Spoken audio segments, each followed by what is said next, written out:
When this discrimination between awareness and the mind, yogic vision and consensus reality, is fully realized, and there is no trace of self-indulgence, regardless of circumstances, then this is the Dharma-Cloud of Samadhi.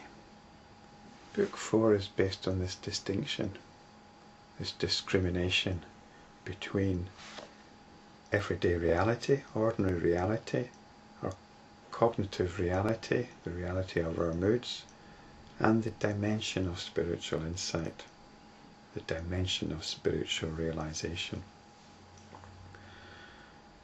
For some people this might smack of some kind of duality, but really it's no more duality than the distinction between a dream and its contents.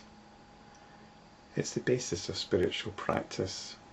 The attention can either be on something or resting in itself.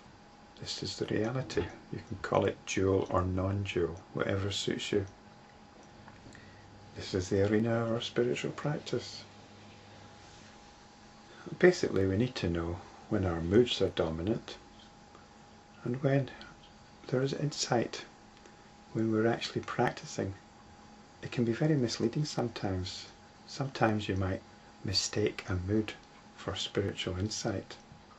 You might even have had a tremendously revelatory enlightenment experience, and you might believe you're still in touch with that experience.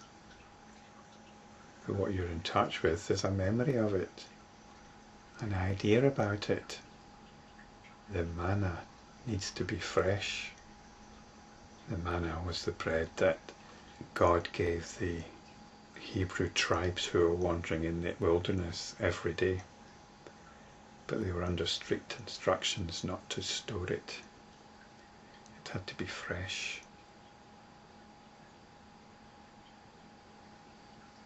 Divine gifts cannot be stored.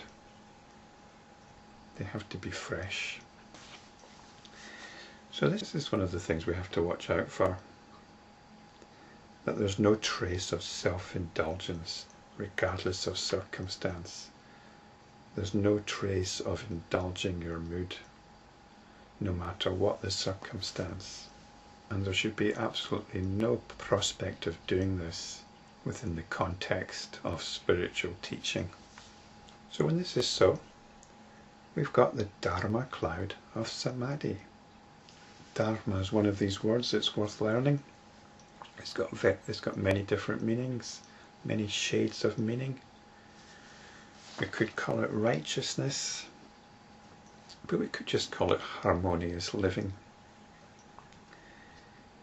So when your centre of gravity is directed towards Kaivalya or Samadhi, then your life is arighted. Your life is optimized. You're living life to the full.